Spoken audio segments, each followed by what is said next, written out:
प्रिय साथियों नमस्कार। आज हम digital Panna of education and training channel पर उपस्थित हैं एक नए टॉपिक के साथ, और वह टॉपिक है ध्यानाकर्षण शिक्षक मॉड्यूल का रिव्यू। हम देखेंगे कि ध्यानाकर्षण शिक्षक मॉड्यूल शिक्षक के लिए क्यों आवश्यक है, इसमें क्या क्या दिया हुआ है, इसके अध्ययन से हम क्या नया सीखेंगे और उसे अपने कक्षा शिक्षण में किस तरह से लागू करेंगे। मित्रों, हमारे 3 शिक्षक मॉड्यूल हमारे विद्यालयों में पहुंच चुके हैं। आधारशिला, ध्यानाकर्षण और शिक्षण संग्रह। आधारशिला मॉड्यूल का रिव्यू इस चैनल पर वीडियो के माध्यम से हम अपलोड कर चुके हैं। आप चैनल की प्लेलिस्ट में जाकर देख सकते हैं। ध्यानाकर्षण मॉड्यूल का रिव्यू हम इस वीडियो में आप तक पहुंचा रहे हैं, और शिक्षण संग्रह मॉड्यूल ही तीसरा मॉड्यूल है जिसका रिव्यू हम आप तक जल्द वीडियो के माध्यम से पहुंचाएंगे। आप चैनल पर सब्सक्राइब बटन दबाकर चैनल को सब्सक्राइब कर लें और नोटिफिकेशन बेल टाइप करके ऑल ऑप्शन चुनें, जिससे जो भी ज्ञानवर्धक वीडियो चैनल पर आए उनका नोटिफिकेशन सबसे पहले आपको मिले। आइए हम ध्यानाकर्षण मॉड्यूल के रिव्यू पर चलते हैं, देखते हैं कि ध्यानाकर्षण मॉड्यूल में क्या है। तो जैसा कि इसका नाम ही है ध्यानाकर्षण, यानी ध्यान को आकर्षित करने वाला। तो कक्षा में कुछ बच्चे ऐसे होते हैं जो कक्षागत अपेक्षित दक्षताओं में पीछे रह जाते हैं, और वे बच्चे शिक्षक के शिक्षण करते समय शिक्षक का ध्यान आकर्षित करते हैं, और शिक्षक भी प्रयास करता है उनके ध्यान को आकर्षित करने की। इसलिए इस मॉड्यूल का नाम ध्यानाकर्षण रखा गया है। अब आप समझ चुके होंगे कि शैक्षिक रूप से जो बच्चे कक्षा में पिछड़ जाते हैं उनके लिए यह मॉड्यूल है। और इस मॉड्यूल में 18 तकनीकों के द्वारा यह समझाया गया है कि कक्षा में शैक्षिक रूप से पिछड़ रहे बच्चों को हम सामान्य बच्चों के साथ मुख्य धारा में कैसे ला सकते हैं। समग्र शिक्षा तथा सीमेट उत्तर प्रदेश द्वारा संयुक्त रूप से संचालित इस मॉड्यूल में शिक्षण अधिगम प्रक्रियाओं में बहुत से बच्चों का अधिगम स्तर कक्षानुरूप नहीं होता है। इसलिए इन बच्चों को पहचान कर विशेष शिक्षण तकनीकियों द्वारा उनमें मूलभूत दक्षता विकास किया जाता है। इन दोनों संस्थाओं ने इसीलिए यह मॉड्यूल हमारे बीच में अध्ययन के लिए रखा है। अर्थात इस मॉड्यूल में ऐसे बच्चों की पहचान और फिर विशेष शिक्षण तकनीकियों के द्वारा इनको सामान्य बच्चों के साथ लाने का प्रयास किया गया है। शिक्षकों का ध्यानाकर्षण क्यों जरूरी है, इस पर हम विचार करेंगे। इस मॉड्यूल का उद्देश्य है कि ध्यानाकर्षण कार्यक्रम के उद्देश्यों व इसके क्रियान्वयन पर समझ का विकास, ध्यानाकर्षण कार्यक्रम के प्रभावी क्रियान्वयन हेतु अपनी भूमिका और शिक्षक आवश्यक सपोर्ट प्रदान करने संबंधी ज्ञान व कौशल पर समझ का विकास, ध्यानाकर्षण कार्यक्रम के लिए आवश्यक तैयारी व इसके विभिन्न चरणों पर समझ का विकास। ध्यानाकर्षण कार्यक्रम की आवश्यकता क्यों है? एक ही कक्षा में सभी विद्यार्थियों का अधिगम स्तर एक समान नहीं होता है। आप जानते होंगे प्रत्येक बच्चा विशिष्टता लिए होता है और कक्षा का हर बच्चा विशिष्ट होता है और उसके सीखने का तरीका भी विशिष्ट होता है। हम कक्षा में बच्चों को सिखाते हैं तो कुछ बच्चे बड़ी ही तेजी से सीख लेते हैं और कुछ बच्चे धीमी गति से सीखते हैं और कुछ बच्चे उस तरीके से नहीं सीख पाते हैं। और प्रायः हम दोष उन बच्चों का मान लेते हैं जो बच्चे नहीं सीख पाए, किंतु मनोवैज्ञानिक ढंग से यदि हम विचार करें तो ऐसा नहीं पाएंगे। मनोविज्ञान कहता है कि प्रत्येक बच्चे का सीखने का विशिष्ट होता है जो अन्य बच्चों के सीखने के तरीकों से भिन्न होता है। शिक्षक यदि केवल एक ही तरीके से कक्षा में बच्चों को सिखाता है तो शिक्षक के सिखाने का तरीका जिन बच्चों के सीखने के तरीके से मैच करता है वे बच्चे तेजी से सीख जाते हैं, किंतु शिक्षक का सिखाने का तरीका जिन बच्चों के सीखने के तरीके से मैच नहीं करता है वे बच्चे उस सीख को नहीं ले पाते, ग्रहण नहीं कर पाते हैं और अधिगम में वे पीछे रह जाते हैं। इसलिए एक ही चीज को सिखाने के लिए जरूरी है हम भिन्न भिन्न तरीके इस्तेमाल करें। जितने अधिक तरीकों से हम क्लास में बच्चों का अधिगम कराएंगे उतने ही ज्यादा बच्चे उस चीज को, उस दक्षता को, उस कौशल को कक्षा में सीख पाएंगे। कुछ बच्चे वांछित अधिगम स्तर से पीछे रह जाते हैं, अर्थात विषयगत कक्षा स्तर वास्तविक लर्निंग आउटकम विषयगत कक्षा स्तर के अपेक्षित लर्निंग आउटकम से कम रहते हैं या फिर उनमें अंतर रहता है। इसे हम लर्निंग गैप कहते हैं। अर्थात कक्षा का जो वास्तविक लर्निंग आउटकम है और जो अपेक्षित लर्निंग आउटकम है, इन दोनों के अंतर को लर्निंग गैप कहा जाता है। लर्निंग गैप जितना ज़्यादा होता है उतना ही विद्यार्थियों के सीखने में अवरोध उत्पन्न होता है। ऐसे विद्यार्थियों को शिक्षा की मुख्य धारा से जोड़ने के लिए या सीखने के प्रति उनकी निराशा या लर्निंग गैप को दूर करने के लिए, कम करने के लिए उनमें आत्मविश्वास लाना अत्यंत आवश्यक है। ध्यानाकर्षण कार्यक्रम शिक्षकों को पिछड़ रहे बच्चों के लर्निंग गैप को पता करने तथा उसे दूर करने में मदद करता है। सभी बच्चों में सीखने की अंतर्निहित क्षमताएं होती हैं। आवश्यकता है कि इन्हें हम पहचानें और इन्हें निखारें। तो सबसे पहले हमें यह मान के चलना होगा कि कक्षा का प्रत्येक बच्चा सीख सकता है। अधिगम स्तर में अंतर। पाठ्यक्रम में निर्धारित दक्षताओं एक्सपेक्टेड आउटकम्स और बच्चों द्वारा अर्जित दक्षताओं के मध्य पाए जाने वाले अंतर को अधिगम स्तर में अंतर या लर्निंग गैप कहते हैं। अर्थात learning gap equals EO expected outcome minus AO actual outcome. यहां पर एक्सपेक्टेड लर्निंग आउटकम अर्थात अपेक्षित अधिगम स्तर है और एक्चुअल लर्निंग आउटकम वास्तविक अधिगम स्तर है। यानी हम किसी बच्चे से जो अपेक्षा करते हैं, अपेक्षा वाला जो आउटकम है अर्थात एक्सपेक्टेड आउटकम, उसमें प्रायः सकता है। बच्चे इस कक्षा के बच्चे ये कर सकते। एक्चुअल आउटकम वास्तव में वो बच्चा कर पाता है। ये वास्तविक अधिगम स्तर है जो उसने अर्जित कर लिया है, प्राप्त कर लिया है, हासिल कर लिया है। इन दोनों के अंतर पर हमें काम करना है ध्यानाकर्षण मॉड्यूल में।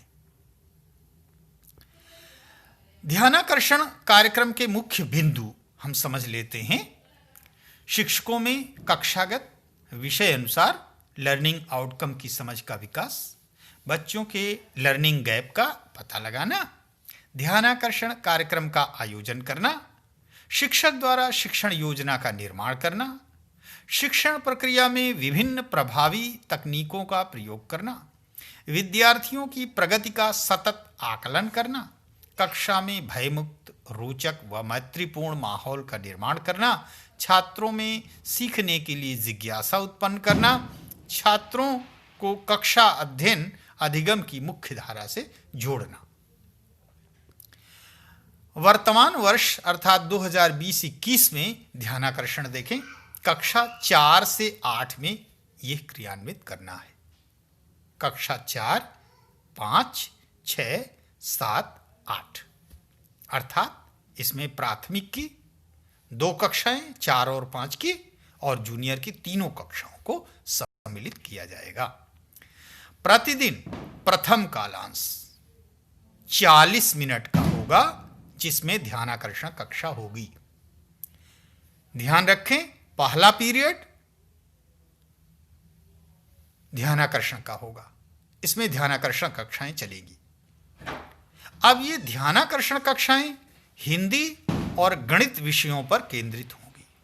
2 विषयों को इसमें हम सम्मिलित करते हैं। हिंदी व गणित विषयों की पूर्व कक्षाओं के मुख्य लर्निंग आउटकम पर इसमें कार्य करना है। ध्यान रखें, जिस कक्षा में बच्चा है उससे पहले की कक्षाओं के लर्निंग आउटकम और उसमें भी मुख्य लर्निंग आउटकम। उदाहरण के लिए, यदि कोई बच्चा कक्षा 7 में है तो 7 के पहले की जो कक्षाएं हैं 6, 5, 4 आदि, उनके जो मुख्य लर्निंग आउटकम्स हैं उन पर हमको आपको कार्य करना है। समय सारणी का तदनुसार विकास किया जाएगा। इसमें प्रथम कालांश ध्यानाकर्षण कक्षा हेतु तथा अन्य समय में सभी विषयों की वर्तमान कक्षा के पाठ्यक्रम के अनुसार शिक्षण कार्य होगा। सामान्य शिक्षण अधिगम प्रक्रिया के अंतर्गत प्रभावी शिक्षण तकनीकों का प्रयोग किया जाएगा, जो इस मॉड्यूल में दी गई हैं। अब ध्यानाकर्षण कार्यक्रम के प्रथम चरण पर आते हैं, जो आरंभिक परीक्षण है। तो इसमें देखते हैं बेसलाइन सर्वे कैसे होगा, बेसलाइन टेस्ट कैसे होगा। प्रथम चरण में राज्य द्वारा उपलब्ध कराए गए मॉडल पेपर के आधार पर आरंभिक परीक्षण हेतु प्रश्न पत्रों लर्निंग आउटकम के सापेक्ष की रचना करना। तो पहले हमें प्रश्न पत्र निर्माण करना है। प्रश्न पत्रों के साथ ही इसके ब्लूप्रिंट का विकास करना, प्रश्न पत्रों के अनुसार उत्तरमाला का विकास करना, विद्यालय प्रबंध समिति एवं पेरेंट टीचर एसोसिएशन के साथ बैठक कर ध्यानाकर्षण कार्यक्रम पर चर्चा करना और उन्हें प्रेरित करना। फिर आरंभिक परीक्षण करना, आरंभिक परीक्षण की कॉपी की जांच करना तथा अंक प्रदान करना। फिर है कि प्रत्येक विद्यार्थी द्वारा प्राप्त लर्निंग आउटकम को प्रेरणा तालिका में चिन्हित करना। आइए देखते हैं, यहां नीचे दिए गए बिना मात्रा वाले शब्दों को पढ़िए। अब देखिए, यहां प्रश्न दिया गया है, इनको बच्चा पढ़ेगा। नीचे एक चित्र दिया गया है, बताइए कि चित्र में क्या क्या हो रहा है। शिक्षक बच्चों को 3 से 5 वाक्यों में बोलने के लिए कहेंगे। नीचे दिए गए अक्षरों को मिलाकर शब्द बनाइए और लिखिए। आप देख सकते हैं इस तरह के प्रश्न शामिल होंगे हमारे प्रश्न पत्र में। लर्निंग आउटकम की प्राथमिकताकरण कैसे करेंगे? प्रश्न संख्या 1 से 10 तक आप देख पा रहे होंगे। कक्षा जिससे प्रश्न चयनित किया गया, तो दूसरी कक्षा, पहली कक्षा। प्रश्न से संबंधित लर्निंग आउटकम का संक्षिप्त विवरण, जैसे चांद पर जीवन को बता लेते हैं, ये लर्निंग आउटकम है। वस्तुओं के अनुसार होने वाली फसलों की जानकारी जानते हैं, पक्षियों के वास स्थान भोजन को बता लेते हैं, खेती में प्रयुक्त साधनों को जानते हैं, राष्ट्रीय प्रतीक पहचानते हैं, स्थानीय व्यवसाय तथा उनको करने वालों के विषय में जानकारी रखते हैं, पशु पक्षियों की बोलियां जानते हैं, पशुओं के घर, दूध, पशु पक्षियों के वास स्थान का नाम, उजाला देने वाली चीज़ें व खेती में काम आने वाली चीज़ों के नाम बता लेते हैं, रसोई में दिखाई वस्तुओं की पहचान एवं उनकी उपयोगिता जानते हैं, हरी सब्जियों तथा भोजन में इनकी उपयोगिता के बारे में बताते हैं। ये हमारे प्रमुख लर्निंग आउटकम। अब कक्षा में कितने विद्यार्थियों ने सही उत्तर दिया है, ये देखते हैं हम। पहला लर्निंग आउटकम जो हमने लिया है, जिस पर प्रश्न निर्माण किया है, 2 विद्यार्थी, दूसरे पर 2, तीसरे पर 1, चौथे पर 2, पांचवें पर 3, छठे में 1, सातवीं में 2, आठवें में 4, नौवें में 4 और 10वें में 2। निष्कर्ष अर्थात लर्निंग गैप का अनुमान या आकलन कैसे करेंगे? तो 4 - 2 2, 4 - 2 2, 4 - 1 3, 4 - 2 2, 4 - 3 1, 4 - 1 3, 4 - 2 2, 4 - 4 0, 4 - 4 0, 4 - 2 2। अब है आरंभिक परीक्षा के परिणामों की प्रेरणा तालिका में अंकित करना। जो परिणाम हैं इनको प्रेरणा तालिका में कैसे हम भरेंगे? देखिए, प्रश्न संख्या दी गई है, फिर चुने गए प्रश्न की कक्षा दी गई है और प्रश्न से संबंधित लर्निंग आउटकम का संक्षिप्त विवरण दिया गया है। और फिर रमेश, सुमन, फिरोज और जगप्रीत, ये 4 बच्चे हैं। इन 4 बच्चों ने ये लर्निंग आउटकम जब हासिल किया है, उस दिन की तिथि टिक कर दी गई है उनके कॉलम में। जैसे रमेश के द्वारा चांद पर जीवन को बता लेते हैं, ये लर्निंग आउटकम हासिल किया गया है 20 जनवरी को, तो टिक किया गया 20 जनवरी की डेट। सुमन ने 20 जनवरी को इसे हासिल नहीं किया है, फिरोज ने हासिल कर लिया है। दूसरा लर्निंग आउटकम भी आप देखें, रमेश और सुमन के द्वारा प्राप्त किया गया है, फिरोज और जगप्रीत के द्वारा नहीं प्राप्त किया गया है। तो इस तरह हम इस प्रेरणा तालिका को, लर्निंग आउटकम तालिका को भरते हैं। ध्यानाकर्षण कार्यक्रम द्वितीय चरण।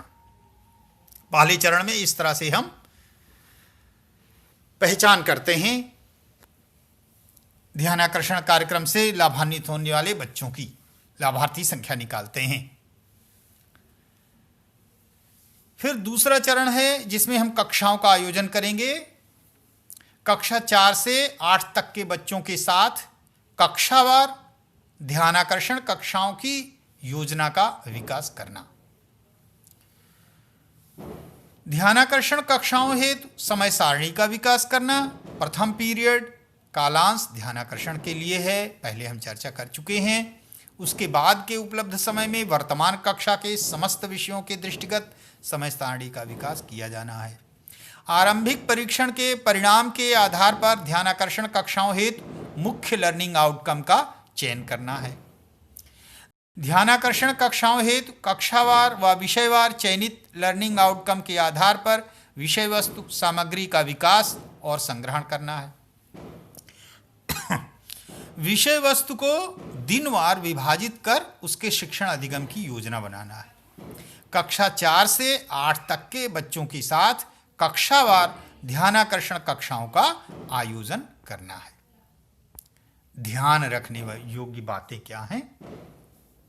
बेसलाइन के परिणामों के आधार पर प्रेरणा तालिका में बच्चों की प्रगति को अंकित करना है। कक्षा के अंदर बच्चों के मध्य परिणाम आधारित ए, बी और सी नामक कोई समूह नहीं बनाया जाना है। यदि बच्चों के मध्य इस प्रकार का समूह बनाया जाता है तो बी और सी समूह के बच्चों में हीन भावना आने की प्रबल संभावना है, जो उनके विकास के लिए बाधक है।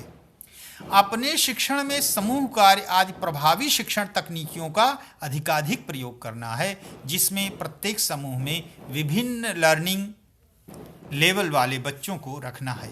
इससे उन्हें एक दूसरे से भी सीखने में मदद मिलती है। सामान्यतः सभी कक्षाओं में ध्यानाकर्षण कक्षाएं अलग अलग ही आयोजित की जाएंगी, यानी अलग अलग कक्षाओं को एक में मिलाना नहीं है। शिक्षकों की उपलब्धता व संख्या को देखते हुए एक से अधिक कक्षाओं को एक साथ बिठाया जा सकता है। ये हमारी आवश्यकता पर निर्भर करता है। ध्यानाकर्षण कार्यक्रम तृतीय चरण पर आते हैं, जिसे एंड लाइन परीक्षण कहेंगे। तो एंड लाइन परीक्षण में क्या होना है? राज्य द्वारा उपलब्ध कराए गए मॉडल पेपर के आधार पर एंड लाइन परीक्षण हेतु प्रश्न पत्रों अर्थात लर्निंग आउटकम के सापेक्ष की रचना करना है। प्रश्न पत्रों के साथ ही इसके ब्लूप्रिंट का विकास करना है। प्रश्न पत्रों के अनुसार उत्तर कुंजिका का विकास करना है। एंड लाइन परीक्षण करना है। एंड लाइन कॉपी की जांच करना है और अंक प्रदान करना है। प्रत्येक विद्यार्थी द्वारा प्राप्त लर्निंग आउटकम को प्रेरणा तालिका में चिन्हित भी करना है। विद्यालय प्रबंध समिति एवं पेरेंट टीचर एसोसिएशन के साथ बैठक कर बच्चों की प्रगति पर चर्चा करना है। आइए देखते हैं नमूने के कुछ प्रश्न। घड़ियों को देखो और समय लिखो। आप देख रहे हैं दोनों घड़ियों में अलग अलग समय है। फिर है 80 का 70% निकालो और सही विकल्प पर निशान लगाओ। निम्नलिखित भिन्नों को आरोही क्रम में लिखो। एक टाट पट्टी की लंबाई 900 सेंटीमीटर और चौड़ाई 50 सेंटीमीटर है। टाट पट्टी का क्षेत्रफल ज्ञात करो। तो इस तरह के प्रश्न शामिल होंगे एंड लाइन परीक्षण में। अब आइए देखते हैं ध्यानाकर्षण कार्यक्रम के महत्वपूर्ण बिंदु क्या हैं। शैक्षिक सत्र के दौरान, सामान्य शिक्षण अधिगम प्रक्रिया के दौरान, जबकि हमारा सत्र चल रहा होगा, तो ध्यानाकर्षण कार्यक्रम में चिन्हित लर्निंग आउटकम की संप्राप्त के उपरांत पुनः ऐसे ही कार्यक्रम को संचालित करें। यह चरण पूरे शैक्षिक सत्र में चलता रहता है। सामान्य शिक्षण अधिगम प्रक्रिया के दौरान ध्यानाकर्षण कक्षाओं के उपरांत भी बच्चों के कठिनाई के बिंदु का पता लगाना तथा उनका समय रहते ही निराकरण कर देना। इस हेतु ध्यानाकर्षण मॉड्यूल में सुझाई गई प्रभावी शिक्षण तकनीकियों का प्रयोग करना। अब शिक्षण तकनीकियां क्या हैं, गौर करें। एक बार एक झलक देखते हैं हम कि कक्षा की व्यवस्था किस प्रकार से की जानी है, कैसे शिक्षण किया जाना है। तो शिक्षण तकनीकी की आवश्यकता पर विचार करते हैं। पहले छात्र छात्राओं के संदर्भ में अधिगम को रोचक बनाना, सरल और स्थायी बनाना, इस दृष्टि से शिक्षण तकनीकी की आवश्यकता है। फिर है छात्र छात्राओं को अधिक क्रियाशील रखने के लिए तनाव मुक्त अधिगम एवं स्वाध्याय में सहायक है और विशिष्ट आवश्यकता वाले बच्चों के लिए उपयोगी है। शिक्षकों के संदर्भ में शिक्षण तकनीकी की क्या आवश्यकता है? विद्यार्थियों के व्यवहार में अपेक्षित परिवर्तन की दृष्टि से, शिक्षण कौशल का विकास करने की दृष्टि से और विषय वस्तु को सरल और रोचक बनाने की दृष्टि से। अब देखते हैं प्रभावी शिक्षण तकनीकियां क्या क्या हैं। जो सबसे महत्वपूर्ण हिस्सा है वह है कि कौन सी प्रभावी शिक्षण तकनीक हम कक्षा में अपनाएंगे। पहला है संसाधनों से पूर्ण कक्ष का वातावरण। भाई जो हम माहौल बनाते हैं, जो रचना रचते हैं, जो वातावरण होता है, उसका कार्य करने वाले पर बड़ा प्रभाव पड़ता है। तो हमारी जो कक्ष का वातावरण हो उसमें सभी आवश्यक संसाधन हम जुटाएं। फिर एक कक्षा प्रबंधन, बैठक व्यवस्था। अभी कुछ आपने ऊपर चित्रों में देखा भी कि हम कैसी बैठक व्यवस्था करेंगे, बड़े ग्रुप में या छोटे ग्रुप में या खुले में, खुले आसमान के नीचे फील्ड में, या कक्ष के अंदर यू शेप में, या घेरे में, या फिर पंक्तिबद्ध, कैसी बैठक व्यवस्था हम करेंगे। फिर है रोचक प्रस्तावना। पाठ की प्रस्तावना रोचक होनी चाहिए। शिक्षण अधिगम सामग्री का उपयोग, टीएलएम का बहुत बड़ा प्रभाव पड़ता है। फिर है शैक्षिक गतिविधियां, नवाचार, रोचक खेलों, रोल प्ले, कहानी आदि का हम उपयोग करें। फिर प्रश्न पूछना, सीखने के लिए बच्चों से बातचीत करना, संवाद कायम करना। कभी कभी बिना किसी साधन के हम संवाद से छोटी छोटी चीजें बच्चों को हासिल करा देते हैं, सिखा देते हैं। और बच्चों के लिए कार्यपत्रक या वर्कशीट बनाना। शिक्षण तकनीकी, इसमें देखते हैं शिक्षण तकनीकी में सभी को शामिल करना, समूह कार्य, जोड़ी में कार्य, परिवेशीय संसाधनों का उपयोग करना, अभ्यास के अवसर देना, अर्जित ज्ञान की पुनरावृत्ति, सकारात्मक प्रतिपुष्टि देना, शैक्षिक भ्रमण, सरल से कठिन की ओर, प्रोजेक्ट कार्य। महत्वपूर्ण तकनीकियों का विस्तृत विवरण भी इस मॉड्यूल में दिया गया है, जैसे संसाधनों से पूर्ण कक्ष का वातावरण। आइए देखते हैं कक्ष के वातावरण में कौन कौन से संसाधन किस प्रकार से व्यवस्थित होंगे, उसकी एक झलक। सीखने का वातावरण बनाने के लिए आकर्षक परिवेश से रचनात्मक प्रवृत्ति में वृद्धि होगी, अवधारणाओं को सीखने में मदद मिलेगी। शिक्षण अधिगम का उपयोग, देखें शिक्षण सहज बनाने के लिए कक्षा जीवंत होगी, पाठ में बच्चे रुचि लेंगे, सीखने में सुगमता होगी। कुछ झलकियां आप यहां पर देख सकते हैं। बच्चों के लिए कार्यपत्रक या वर्कशीट, आप देखिए बच्चे कार्य करते हुए वर्कशीट पर दिखाए गए हैं। बच्चों में विकसित कौशलों के आकलन के लिए लेखन के कौशलों का विकास होगा, तार्किक आधार पर निर्णय लेना सीखेंगे। आप देख सकते हैं ये कार्यपत्रक है, क्रम संख्या, वस्तु का चित्र, क्रय मूल्य, विक्रय मूल्य, कौन अधिक क्रय मूल्य या विक्रय मूल्य, और लाभ हानि रुपए में। तो इस तरह से ये वर्कशीट है, इसको बच्चे कंप्लीट करते हैं। आप भी बहुत अच्छी अच्छी वर्कशीट बना सकते हैं थोड़े से प्रयास से। समूह कार्य, ग्रुप वर्क, अभिव्यक्ति के ज़्यादा अवसर प्रदान करने के लिए आवश्यक है। सहयोग की भावना सीखेंगे। बच्चे तर्क वितर्क कर एक सामूहिक निर्णय पर पहुंच सकेंगे। समूह में कार्य करना सीखेंगे। एक लक्ष्य के विभिन्न आयामों को पूर्ण करने के लिए मिलकर काम करना सीखेंगे। परिवेशीय संसाधनों का उपयोग, परिवेशीय संसाधनों के प्रयोग पर समझ बनाने के लिए जरूरी है कि परिवेशीय संसाधनों को वे जानेंगे व महत्व को समझेंगे। परिवेशीय संसाधनों के प्रति सम्मान करना सीखेंगे। विकल्प खोजने की प्रवृत्ति का विकास होगा। दाहिने साइड में कुछ चित्र दिए गए हैं, इसमें आप झलकियां देख सकते हैं। सरल से कठिन की ओर, ये हमारा टीचिंग मैगजीम है, शिक्षण सूत्र है कि बच्चों को जो चीज़ें पता हैं पहले वहाँ से हम अपने पाठ को शुरू करते हैं, शिक्षण शुरू करते हैं, और फिर ज्ञात से अज्ञात की ओर हम बढ़ते हैं। स्थूल से सूक्ष्म की ओर बढ़ते हैं, दृश्य से अदृश्य की ओर बढ़ते हैं। तो शिक्षण सूत्र की समझ विकसित करने के लिए बच्चों में भय, संकोच एवं तनाव उत्पन्न नहीं होगा। बच्चे आनंद पूर्वक सीखेंगे। शिक्षण अधिगम प्रक्रिया अधिक रुचिकर होगी और कक्षा जीवंत होगी। गुणा सरल से कठिन की ओर यहाँ बताया गया है। यहाँ पर भाषा में शब्द ज्ञान, वर्ण ज्ञान से हम आगे बढ़ रहे हैं, तो इस तरह से ये ज़रूरी है। अगला है जनपद स्तर पर कार्य योजना एवं क्रियान्वयन। किसी भी कार्य के प्रभावी एवं समयबद्ध क्रियान्वयन के लिए योजना बनाना अति आवश्यक है। साथ ही उस योजना के क्रियान्वयन की मॉनिटरिंग व समीक्षा करना भी महत्वपूर्ण है।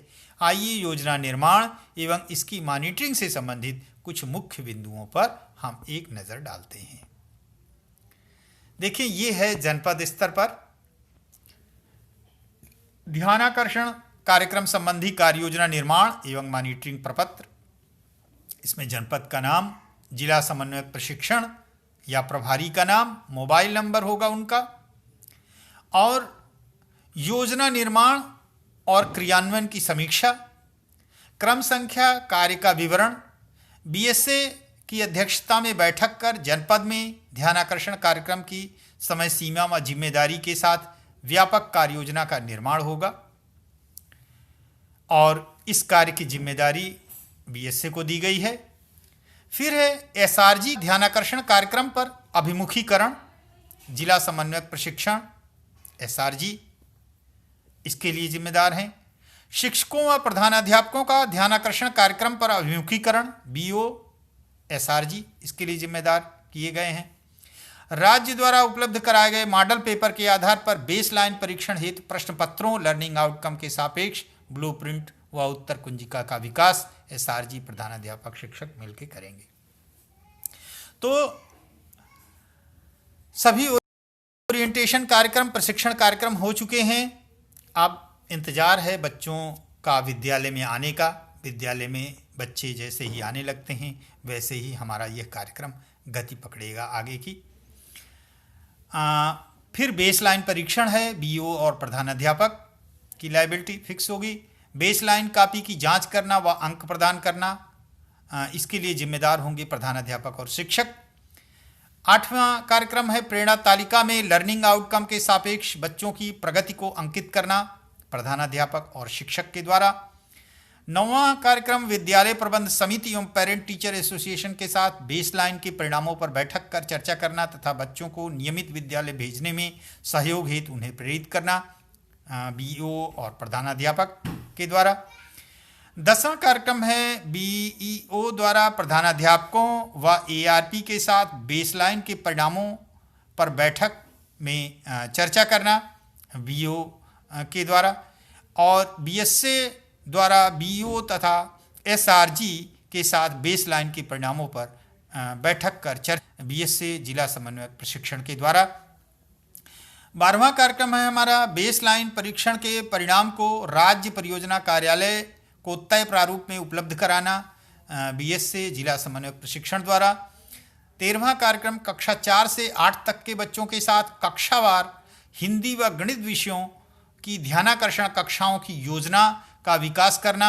इसमें आप उन लर्निंग आउटकम तथा उन पाठ का नाम लिखेंगे जिस पर प्रतिदिन बच्चों के साथ कार्य करेंगे, प्रधानाध्यापक, शिक्षक और एसआरजी के द्वारा। 14वां कार्यक्रम ध्यानाकर्षण कक्षाओं हेतु कक्षावार व विषयवार विषय वस्तु सामग्री का विकास संग्रहण करना।